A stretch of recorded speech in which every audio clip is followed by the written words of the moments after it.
आज एक कहानी सुनते हैं नरसी मेहता की। ये एक ऐसी कहानी है जो हमें दिखाती है कि जब विश्वास अटूट हो तो नामुमकिन हालात में भी क्या कुछ हो सकता है। अच्छा जरा सोचिए, क्या सिर्फ विश्वास के दम पर बिना किसी तैयारी के 4000 मेहमानों को खाना खिलाना मुमकिन है? सुनने में ही असंभव लगता है ना? खैर, यही वो चुनौती थी जिसका सामना नरसी मेहता को करना पड़ा था। तो चलिए कहानी की शुरुआत करते हैं और ये देखते हैं कि नरसी मेहता के सामने ये इतनी बड़ी और असाधारण चुनौती आखिर आई कैसे। तो नरसी मेहता वो एक बहुत बड़े भक्त थे, इसमें कोई शक नहीं। लेकिन वो उतने ही गरीब भी थे। हालत इतनी खराब थी कि समाज ने और यहां तक कि उनके अपने परिवार ने भी उनसे एक तरह से किनारा कर लिया था।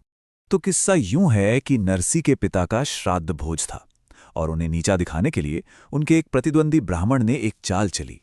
उसने पूरे जूनागढ़ के 4000 ब्राह्मण परिवारों को न्योता दे दिया। इरादा साफ था, नरसी को सबके सामने शर्मिंदा करना।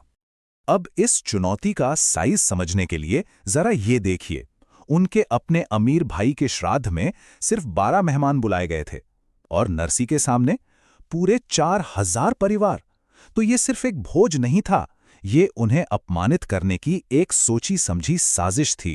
और यहीं से नरसी की भक्ति की, कह सकते हैं, असली परीक्षा शुरू होती है। अब पैसे तो थे नहीं, तो नरसी कर्जा लेने एक अमीर सेठ के पास पहुंचे। लेकिन सेठ ने ब्याज के बदले कुछ और ही मांग लिया। उन्होंने कहा, मुझे पैसे नहीं चाहिए, आप बस बैठकर एक कीर्तन सुना दीजिए। नरसी ने सेठ को पहले ही एक तरह से चेतावनी दे दी थी। उन्होंने कहा, सेठ जी, जब मैं गाने बैठता हूं तो मुझे होश नहीं रहता कि कितने घंटे या कितने दिन बीत गए। और सच में आगे चलकर बिल्कुल यही हुआ। तो कीर्तन शुरू हुआ। सेठ ने वादा भी किया कि वो सही समय पर उन्हें याद दिला देंगे। लेकिन हुआ ये कि नरसी की भक्ति में ऐसा जादू था कि वो खुद, सेठ और वहां मौजूद हर एक इंसान, सब के सब संगीत में ऐसे डूबे कि उन्हें समय का कोई ध्यान ही नहीं रहा। पूरे 24 घंटे बीत गए और कीर्तन चलता रहा।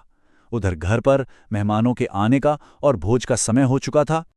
और ठीक जब ऐसा लगा कि अब सब कुछ हाथ से निकल चुका है, तभी कहानी में एक दिव्य, एक चमत्कारी मोड़ आता है। सोचिए, नरसी तो कीर्तन में खोए हुए हैं और मेहमान दरवाजे पर दस्तक दे रहे हैं। ऐसी मुश्किल घड़ी में अब उनकी इज्जत कौन बचाता? ठीक उसी वक्त नरसी के घर पर एक अजनबी आता है। एक ऐसा शख्स जो हूबहू नरसी मेहता जैसा दिखता है, उन्हीं की तरह बात करता है, उन्हीं की तरह व्यवहार करता है। जी हाँ, ये स्वयं श्री कृष्ण थे जो अपने भक्त का मान रखने के लिए नरसी का रूप धरकर आए थे। और फिर रसोई में जो हुआ वो तो बस एक चमत्कार ही था, जिसकी कोई कल्पना भी नहीं कर सकता था। देखते ही देखते 4000 मेहमानों के लिए भोजन प्रकट होने लगा। एक दो नहीं, बल्कि 4 तरह की सब्जियां, 3 तरह की मिठाइयां और 2 तरह की पूड़ियां। पलक झपकते ही एक ऐसा शाही भोज तैयार हो गया जो इंसानी हाथों से बनाना नामुमकिन था। भोज तो शानदार तरीके से हो गया, लेकिन चमत्कार का और कहानी का सबसे बड़ा हिस्सा तो अभी आना बाकी था। अब जिन ब्राह्मणों ने पेट भरकर खाना खाया, उनके मन में अभी भी वही जलन थी। वो आपस में मजाक उड़ा रहे थे, अरे भाई, खाना तो बहुत बढ़िया था, पर ये गरीब हमें दक्षिणा में क्या ही दे पाएगा। अब जरा इस बात पर ध्यान दीजिए, ये वाकई होश उड़ा देने वाला था। जहां नरसी के अमीर भाई ने हर मेहमान को 1 रुपया दक्षिणा दी थी, जो उस समय एक बहुत बड़ी रकम मानी जाती थी, वहीं नरसी के रूप में भगवान कृष्ण ने हर एक ब्राह्मण को 121 सोने की मोहरें दी। ये एक ऐसी दौलत थी जिसकी किसी ने कल्पना भी नहीं की थी। तो सोचिए, वो 4000 ब्राह्मण जो नरसी का मजाक उड़ाने की नीयत से आए थे, अब उनका नाम जपते हुए, नाचते गाते हुए वापस जा रहे थे। अपमान करने का इरादा सम्मान में बदल गया था।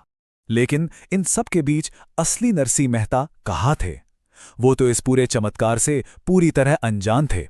पूरे 24 घंटे बाद जब कीर्तन खत्म हुआ तो असली नरसी मेहता बड़े डरे सहमे घर लौट रहे थे। उनके मन में यही डर था कि अब तक तो उनकी इज्जत मिट्टी में मिल चुकी होगी और उनका परिवार सबके सामने अपमानित हो चुका होगा।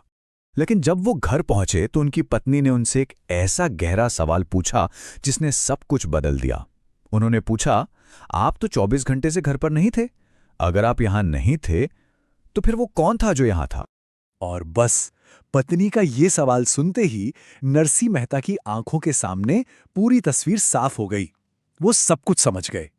आंखों में आंसू लिए बस इतना ही कह पाए, वो मैं नहीं था, वो मेरे नाथ थे, मेरे प्रभु खुद आए थे। उनकी अटूट आस्था का जवाब उन्हें सबसे अद्भुत रूप से जो मिल गया था। तो ये कहानी हमें एक बहुत ही गहरे सवाल के साथ छोड़ जाती है।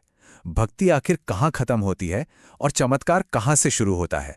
क्या ये सिर्फ एक चमत्कार था, या ये कहानी हमें ये दिखाती है कि जब विश्वास इतना गहरा हो जाए कि इंसान दुनिया की परवाह करना ही छोड़ दे, तो शायद कायनात को ही उसके लिए रास्ता बनाना पड़ता है।